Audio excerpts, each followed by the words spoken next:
With Agatha All Along coming up soon, I wanted to talk about some of the new witch characters who will be appearing on the show. While I'll likely get to Lila and Alice once the show is already streaming, I'll be starting with Jennifer since she's the most one of the new witches, and certainly the most used in comics. I'm not including Wiccan in that sentence since he's already been used in the MCU since 2021. She will be played by Sashir Zamata in the MCU, where she's described as being a sarcastic witch, who while in the comics is the defiant hero, this version seems even more grey, or at the very least willing to work with someone like Agatha Harkness. Jennifer's history is a little hard to follow since there's a lot of different retcons and additions to the character, although we'll get into all that after the first few issues. She would make her first appearance in Adventure into Mystery issue 11 from 1972, this being during the time when it was a Man-Thing comic, although it would eventually turn into a Morbius comic.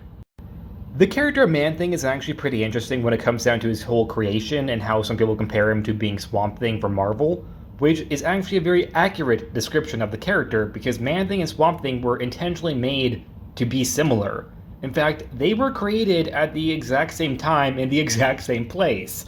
Hence why they are so similar, because they were simply created as a simple one character that was practically divided into two different characters for different companies.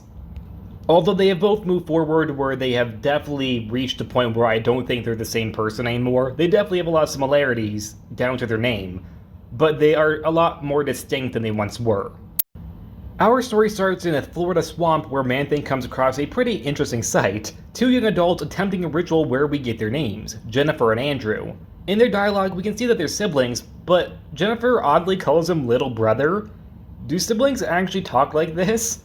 My sisters never addressed me as being little brother. They talk about their ancestors seemingly coming from a family of magic users. And Jennifer believes herself to be a witch, although Andrew is more unsure about the whole idea of witchcraft. The ritual at first seems to have failed, but then a demon appears, which, if that was their intent, why did they summon it? Just to say hi to hell?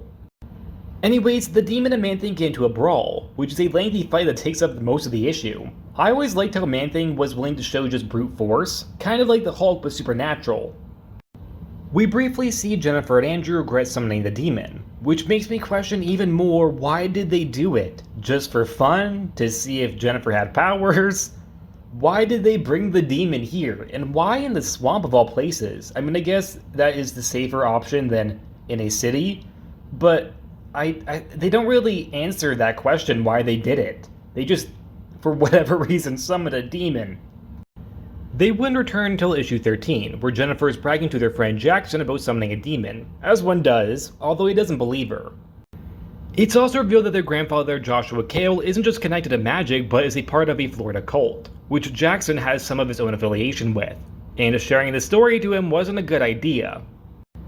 You see, this cult summons their own demon, who goes into Jackson, who then attempts to get rid of the lasting members of the Kale family, that being Joshua, Jennifer, and Andrew. This is because since the Kale family is so involved in magic, if the possibility of just one of them having powers could potentially be a threat to the demon. Therefore, he wants to get rid of all possible chances that they could stop him. And he nearly does it, but Jennifer manages to figure it out, only for Jackson tried to finish her off, but the Man-Thing intervenes, saving the inspiring witch's life. But by going after Jennifer, her powers activate, leading to her and Man-Thing working together to rid Jackson's body of the demonic force, who in many ways practically doomed himself, since if he didn't go after Jennifer, he wouldn't have activated her powers and she wouldn't have stopped him. Despite the issue ending with the implication being that that was it for the Kale family, that wouldn't be the case. Instead, Jennifer became a staple of the series during Man-Thing's time as the lead, practically becoming the co-lead herself. This would be helped by an unfortunate appearing wizard in the next issue who leads another cult, who are also attempting to take the life of Jennifer. Which, while it sounds like a retread, there is a bit of a change. Man-Thing would be challenged to fight him, while Jennifer is resorting to try to help keep her spirits awake in facing the cult. This was all a test. This wizard, whose name is Dakimh, wasn't trying to actually hurt them, but instead wished to test the young witch on her potential to see if she had what it took to be a sorceress. And the answer was yes. I'm not entirely sure why he challenged Man-Thing. He wasn't really necessary for this entire story, but it is his comic, so it makes sense that he was here. Jennifer would need time to trust Dakimh? I don't know how to pronounce it, but would eventually agree to be trained under his wing in magic, being eager to use her powers. She would show potential and quickly became a main part of the series, almost more than Man-Thing himself, and this was his comic. She would also get her own costume.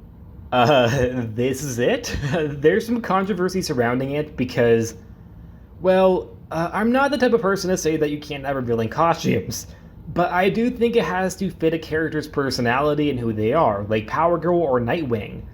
But it feels kinda out of place for Jennifer. It doesn't just not fit the character figuratively, but it doesn't fit her literally. It doesn't look like it fits her. The costume itself, I think, is a step too far and kinda draws the line between a revealing outfit and just not wearing anything but a cape. After the series shifted away from Man-Thing, Jennifer would return in Doctor Strange issue 41 from 1980, being a part of a group of magic users who Baron Mordo would attempt to kill. She would briefly die in battle, but the story ends with everything being reversed, leading to her being okay only a few pages afterwards. She would later be tied to Ghost Rider, being revealed to be Johnny Blaze's cousin in the 90s series, being a supporting character of that comic, which does in a way kind of retcon some of the lines in the Man-Thing comic, since in that it was said that it was only her grandfather, and her brother who were still alive. But even though Blaze isn't technically part of the Kale family, he's still her family that's clearly alive. Afterwards, the character Jennifer Kale will be knocked around different titles, guest starring in different magic events and stories, or sometimes just random appearances like Howard the Duck or Elektra. It would also be revealed in a Marvel handbook from 2007 that the character was bisexual. Her brother Andrew mentored Dakimh, I have no idea how to pronounce his name, would both be killed off later on. Jennifer goes through a lot. The character Jennifer Kale, I think, has potential, and she might get her chance in the comics after her MCU debut. Although I wouldn't have killed off her brother, since I think he also had potential. In fact, I think Jennifer and Andrew's relationship, that being their whole sibling banter, was probably the best thing about both characters. And without the other, I think that Jennifer will kinda struggle. Or I could be wrong, but I do think that Andrew was a significant part of Jennifer's story as she was to his. Is it weird I kinda want to make a video on Andrew Kale now too? Even though no one knows who he is or would even care to watch it, I hope he appears on Agatha All Along, or at the very least gets referenced on the show. He's probably already dead. He's probably gonna get referenced as being her dead brother. I was first introduced to Jennifer Kale in the LEGO Marvel video games. I'm not kidding. I was 10. She was a part of a Doctor Strange DLC pack and became one of my go-to characters. Although it did annoy me back then that she couldn't fly. And now having read the character in the comics where she could fly, it annoys me even more. I think Jennifer is one of those characters who are on the fence between being really interesting and just being completely dropped. Something could really be done with the character to make her a bigger player, but at the same time she could just easily be removed from comics entirely. I certainly wouldn't mind more from the character. In fact, I think the character is quite cool. But there's plenty of witches in the Marvel Universe who could also be used in her place. Wanda, Agatha, Nico, the Enchantress, and unlike them, she doesn't really have much to stand out. But she's not a bad character, she just needs more care. I've said the word kale so much in this video, I'm low-key now craving a salad. And that's the end of the video. Please like, subscribe, and I'll see you guys next time. Bye!